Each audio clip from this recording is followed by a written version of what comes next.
1.3 start करने से पहले कुछ एग्जांपल्स करेंगे हम लोग। पहली जो है वो टेम्परेचर रिलेटेड एग्जांपल है। हमारे जिस्म से का जो टेम्परेचर है नॉर्मल वो 98.6 फ़ारेनहाइट है। तो temperature in Fahrenheit Celsius is equal to 98.6। Temperature के 3 स्केल्स हैं हमारे पास, फ़ारेनहाइट, सेल्सियस और थर्ड जो है वो केल्विन है। अब कन्वर्जन करनी है इसकी टेम्परेचर इन सेल्सियस में और कन्वर्जन करनी है इसी की टेम्परेचर इन केल्विन के अंदर। मींस हमें एक स्केल में टेम्परेचर उसने बता दिए, बाकी के दोनों स्केल्स में हमने इसको कन्वर्ट करना है। फॉर्मूला आप लोगों ने याद रखना है, temperature in Fahrenheit is equal to 9/5 C plus 32, बल्कि इसको मजीद सिंपल करते हैं। 9/5 की जगह पे 1.8 C मल्टीप्लाई प्लस 32। अब टेम्परेचर हमें फ़ारेनहाइट में गिवन है, तो फ़ारेनहाइट वाले टेम्परेचर की जगह पे 98.6 लगाएंगे, 1.8 C प्लस 32। ये 32 इस साइड पे आएगा, तो यहाँ पे आने के बाद ये उस साइड पे प्लस हो रहा था माइनस हो जाएगा। 1.8 C 98.6 में से 32 को माइनस करेंगे तो answer will be 66.6।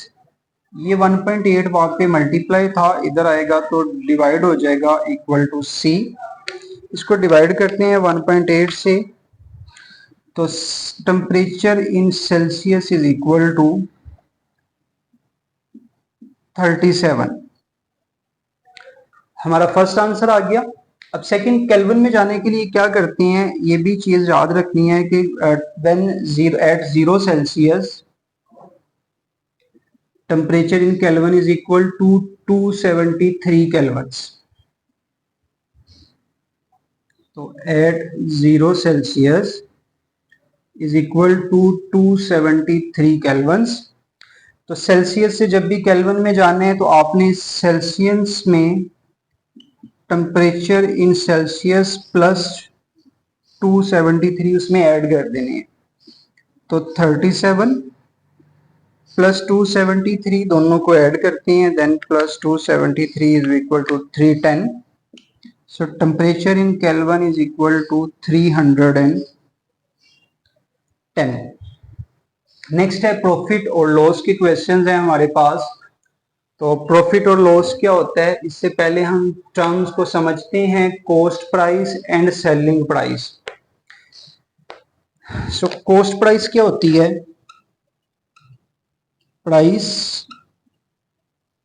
Eight which something is bought, खरीदी जाए कोई भी चीज वो कॉस्ट प्राइस है। जैसे आप एक वाटर बोतल जो है वो 40 रुपए की खरीदते हो तो वो उसकी क्या आ जाएगी, कॉस्ट प्राइस। सेलिंग प्राइस है price at which something is sold, वो कीमत जिसपे कोई चीज बेची जाती है। आपने वाटर बोतल 40 की खरीदी और बाद में 50 की बेच दी, तो वो उसकी क्या आ जाएगी, सोल्ड प्राइस आ जाएगी। अब नेक्स्ट टर्मिनोलॉजी है हमारे पास प्रॉफिट। तो अगर जो है वो सेलिंग प्राइस ज्यादा हो और कॉस्ट प्राइस कम हो तो उसको क्या बोलेंगे हम लोग, हमें प्रॉफिट हो रहा है उस चीज के अंदर। जैसे अभी हमने एग्जांपल दी कि 50 रुपए की बेची थी और 40 की खरीदी, तो इसमें हमारा प्रॉफिट कितना हुआ, 10 रुपए का हो गया। तो प्रॉफिट का फॉर्मूला यही है कि selling price minus cost price, जो आंसर आएगा वो प्रॉफिट के इक्वल होगा। प्रॉफिट परसेंटेज में निकालना है तो profit divided by cost price multiplied by 100%, तो जो आंसर आएगा वो प्रॉफिट परसेंटेज में आ जाएगा। उसके बाद है लॉस। अगर आपने कोई चीज महंगी खरीदी है और बाद में उसको सस्ती करके बेच रहे हो तो उसका मतलब है कि आपको उसमें लॉस हो रहा है। तो loss is equal to cost price minus selling price. और अगर लॉस परसेंटेज में निकालना है तो सेम फॉर्मूला है, बस लॉस्ट की बजाय जो है ऊपर प्रॉफिट की बजाय लॉस आ जाएगा, नीचे कॉस्ट प्राइस मल्टीप्लाइड बाय 100%। अब फर्स्ट एग्जांपल करते हैं, example number 11। Hameel purchased a bicycle for ₹6,590। तो जिस पे वो परचेज कर रहा है वो उसकी कॉस्ट प्राइस आ जाएगी। So cost price is equal to 6,590 और सोल्ड कर रहा है 6850 पे। तो selling price is equal to 6850। Find the profit. अब यहाँ पे सेलिंग प्राइस ज्यादा है कॉस्ट प्राइस से, तो उसको प्रॉफिट हो रहा है। So profit is equal to selling price minus cost price. तो कितना प्रॉफिट होगा उसको, दोनों वैल्यूज को माइनस करते हैं।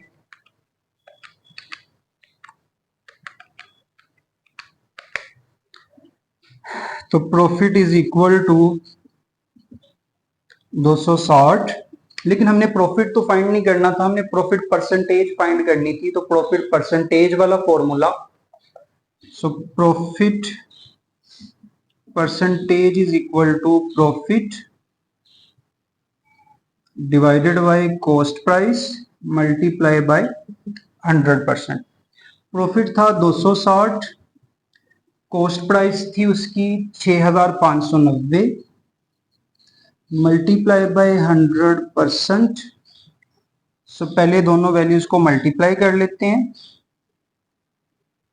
तो 26000 डिवाइडेड बाय परसेंटेज, तो ये आ जाएगा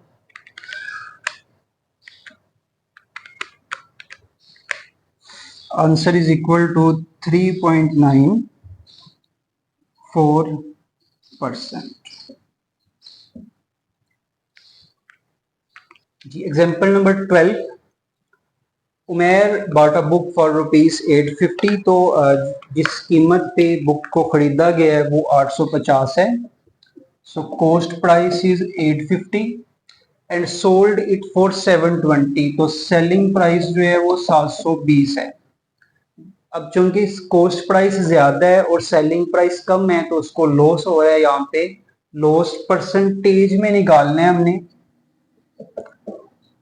लेकिन इससे पहले हमें लॉस्ट की अमाउंट पता होनी चाहिए। तो लॉस कितना आएगा ये निकालते हैं। कैसे निकलेगा, cost price minus selling price. तो 850 की खरीदी और कितने की बेची, 720 की बेच दी।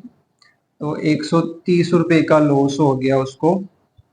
अब लॉस इन परसेंटेज निकालते हैं तो क्या आएगा, लॉस नीचे selling cost price multiply by 100%। Loss था 130 का, कॉस्ट प्राइस थी उसकी हमारे पास 850 मल्टीप्लाई बाय 100%। 130 को 100 से मल्टीप्लाई करेंगे तो आंसर ये आ जाएगा हमारे पास 13,000 डिवाइडेड बाय 850। दोनों को डिवाइड करते हैं तो 15.29% इज लॉस। तो it is a huge loss. Next example है एग्जांपल नंबर 13। सलीम, नदीम और तनवीर तीन लोग मिलके एक बिजनेस स्टार्ट करते हैं और तीनों ने को जो प्रॉफिट होता है वो 4,50,000 का होता है। So profit is equal to 4,50,000। अब तीनों ने जो अमाउंट इन्वेस्ट की थी वो इक्वल अमाउंट नहीं थी, वो तीनों ने डिफरेंट डिफरेंट अमाउंट जो थे वो इन्वेस्ट की थी, इसलिए इनका प्रॉफिट भी डिफरेंट होगा। ये प्रॉफिट इक्वली जो है वो डिस्ट्रीब्यूट नहीं किया जाएगा तीनों के अंदर। तो रेशो बता दी गई है, सलीम की 4, नदीम की 7 और तनवीर की 14। तो रेशो है हमारे पास 7:14। जब डिफरेंट लोग डिफरेंट रेशो में बिजनेस में इन्वेस्ट करते हैं तो उसको सॉल्व कैसे किया जाता है, सबसे पहले रेशो का सम निकाला जाता है। 4 + 7 + 14। तो तीनों को जब ऐड करेंगे तो आंसर आएगा sum of ratio is equal to 25। अब पहले पहले का जो है वो निकालते हैं। तो सलीम का शेयर आएगा,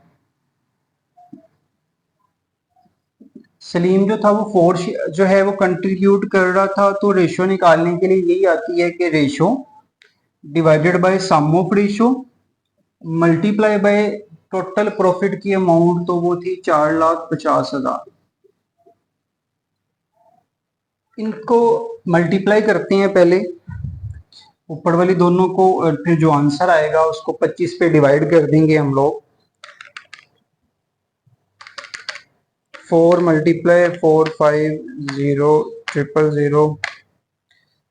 सो इसको डायरेक्ट डिवाइड कर देते हैं 25 पे।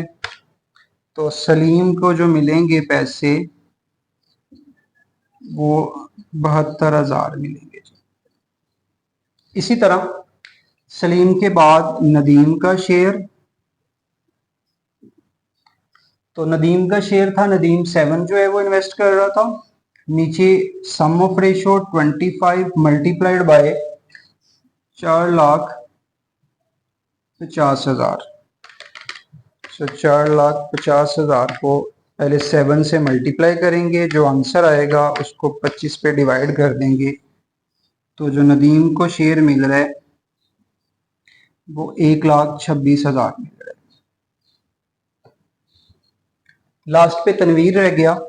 तो तनवीर का share is equal to, same ऊपर वालों की तरह तनवीर 14 जो है वो इन्वेस्ट कर रहा था।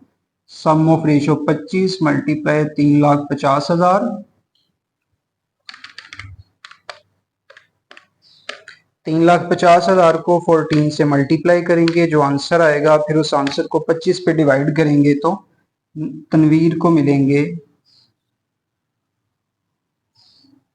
1,96,000 आंसर। तीनों का शेयर जो है वो कैलकुलेट कर लिया गया। उम्मीद है कि आप लोगों को भी अपने लेन देन के मामलात में प्रॉफिट और लॉस की जो डिस्ट्रीब्यूशन है वो अच्छी तरह से समझ आ गई होगी।